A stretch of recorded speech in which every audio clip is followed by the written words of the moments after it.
Hello and welcome to another SecretEntourage.com video. Today we have the pleasure of talking to Ryan Beltran from Original Grain, a watch company made out of wood. And so we'll definitely be talking more about that. Well, welcome Ryan, and thank you for joining us here at Secret Entourage. Thank you, PJ. So let's briefly kind of talk about that. I mean, you're pretty well known right now on the internet space for having raised over 100,000 in Kickstarter funds in just 1 week. And a lot of people have been talking about that. We'll get to that in a second. But before we do, why wood watches?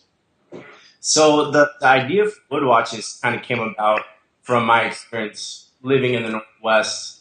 For those who aren't familiar, it's very nature-friendly, outdoorsy. And so I'd always liked that aspect, combining like the natural elements of products. And then my experience living in Hong Kong, that's how I combined the stainless steel. But ultimately, wood came from my background growing up in the Northwest. Okay, so your background was in wood, not in watches. So how do you tell us a little bit more? You're very young. You started a watch company. You raised $100,000. What did you do before? What was that journey like leading to this?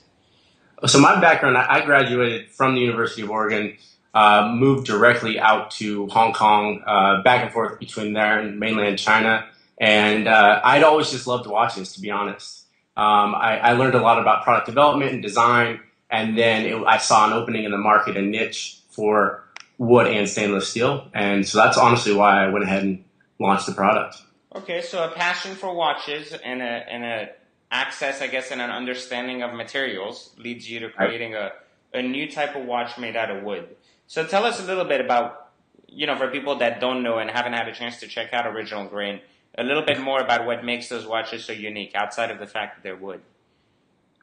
Well, I think ultimately it's the combination of wood being a trendy, very eco-friendly material, and then combining that with your classic stainless steel, which is used in virtually watches since, beginning of watches have been around. So by combining those two is really what makes it unique. Of course, we use Japanese movement, so it's a high quality movement, sapphire crystal glass. So we didn't really skimp on any of the quality aspects of the watch. And I think just by combining those two and then maintaining a high quality is what makes the watch so unique. And how do you offer that for like $199?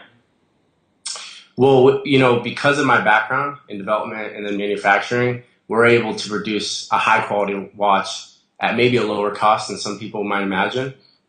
There's still, the costs aren't low, but we're able to work in that margin. And so that's how we're able to offer them at $199. Okay, so being so young, why become an entrepreneur? Why not just, use your degree, go work a job, and then later start something? Like, why not make some money first? Right. I mean, it's funny you bring it up because a lot of people ask, and I was a business admin, sports marketing concentration guy. Had an offer with the Blazers in my home state and declined it to come to China. I just saw the opportunity here. I saw the growth in the market. As I'm sure a lot of people listening or entrepreneurs know, these emerging markets, especially China, they're growing. And so there's opportunities, whether that's, learning the manufacturing and product development side of things or even importing product. And that's another conversation in of itself. But I basically came out here because I knew there was opportunity to capitalize on. So you chose to give up your job for this, but obviously there's no money in this for a little bit. I mean, you're going to make money, but Right. you're not going to make the right kind of money for a few years. So No. why would you do that? Is it just for the longer term growth of what you see, or is it that you hate working for other people? Or No, I wouldn't say that. I think that I was one of those people who would have followed a more traditional path in college. Coming out of university, my mindset wasn't always strictly being an entrepreneur. I'll be completely candid about that. But something struck me leading up to graduation that just really told me there was more opportunity. Whether that was coming out here, I knew that if I ended up going back to the real world or following a more traditional path, that I would have experiences that a lot of people didn't have, just, adapting as such. So. and so you originally didn't believe you were going to raise 100 grand in a week on Kickstarter. I think that was a pretty big surprise, right? Yeah. So walk us through how you did that. What was it that made your product, I guess, more unique and more likable? Well, I mean, we set our goal low. As people can see if they go to our Kickstarter, I think it was at $10,000, a pretty standard one for men's fashion accessories on Kickstarter, other crowdfunding platforms. But for us, I think it was just the fact that we were on a platform like Kickstarter that's heavily trafficked. It's kind of hitting that peak stage, especially for products like a watch. There had never been anything on Kickstarter that was exactly like mine. There was one wood watch that had done very well about a month prior. And honestly, I think they helped to catapult, just spark that idea. And in my opinion, I was offering something that maybe watch lovers can appreciate more than just being a pure fashion accessory. So you said someone else is already doing the wood watch thing? I guess maybe I'm new to this, but I've been in watches for a long time. I've never heard of this. Yeah, there's only about two or three major players in the States and really the world that focus on wood watches in particular. There's a couple that do something kind of similar, but no one that hit on this quality and this price point, I would say. I'm a watch guy myself. I've always loved watches. But when you hold a wood watch, and it sounds like you haven't, they feel almost like fake. Like you wouldn't, they don't feel like something high quality. And I like to feel my watch. Yeah, I do too. I'm a big, I like the weight. I can see you're wearing one, a nice one there. So Yeah, so I mean, what's the attraction to just that wood? Is it the eco-friendliness? Is that what propels younger people to kind of want to give you money? I think that with the all 100% wood watches, yes, we don't take a eco-friendly stance in our marketing. I think that is something that's inherent in using wood.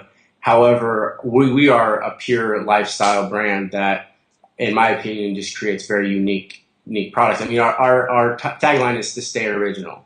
And so that's what we aim to do in all of our designs, come out with something that people really haven't seen before and kind of trend set from there. So did you ultimately just go on a Kickstarter, put your product, and it picked up on its own, or did you have to market that Kickstarter campaign? Like, was there anything additional you did, or was it just pure luck? No, I mean I would say that we didn't get as much blog coverage as I would hoped. If there's one thing I could go back and redo or try to hit harder, it would have been in that space. But it wasn't. There was some luck, but I think that it was in our presentation. Very genuine, high quality product. The way we did the video, I think, made backers and people feel as though they were investing. The point of crowdfunding. In a company that would deliver. And so I think it was a lot in our presentation combined with just being a unique product. Okay, so there wasn't really specifically, you said you weren't getting as much coverage as you wanted. What should have happened that didn't really occur like you envisioned it? Well, I thought that, and I was wrong, that some of the bigger blogs in this arena, Gear Patrol, Thrillist, there's a lot of big guys, 1 million plus views a month, that I thought that might naturally pick something up like this, something that's generating 100,000 in a week would be of interest. And I had emailed those guys. What I found was, number one, I don't think I was quite as persistent as I should have been. And number two, I've done a lot of research on crowdfunding, and they actually like to help the guys in the beginning prior to reaching their goal. It's kind of that oomph. But then again, I thought that our product was unique enough that they would be interested in covering something like that. So now that you've done this, you were saying earlier, you've done some research and you've gone through the experience. What's been some tips you can share with viewers who perhaps want to also start a Kickstarter campaign? Are there any must-dos or no-nos to stay away from, in a sense? I think everybody at this point in time knows to do a video. I mean, there's no ifs, ands, or buts about that. I do see a lot of projects, and it doesn't always occur this way, but get some FaceTime. I would say don't just do what's the word, like insert text in and just kind of you need to get some FaceTime, show yourself. But I would say really focus on the presentation and having a solid balance between genuine authenticity of who you are and who your brand is with a certain level of professionalism, because you don't want to go one way, so genuine and so low cost budget that someone just thinks this guy is not going to deliver. And you don't want to go so professional that they think well, they've got to have a $20,000 budget just going into this. Right. So I think there's a level of that is important, and I think we hit on that mark. Okay. Were there any learnings you said outside of just the fact that you should have reached out to a few people earlier? Was there a way to reach out to people that perhaps would help viewers kind of, if they're starting something like this, get kind of the right press? You know,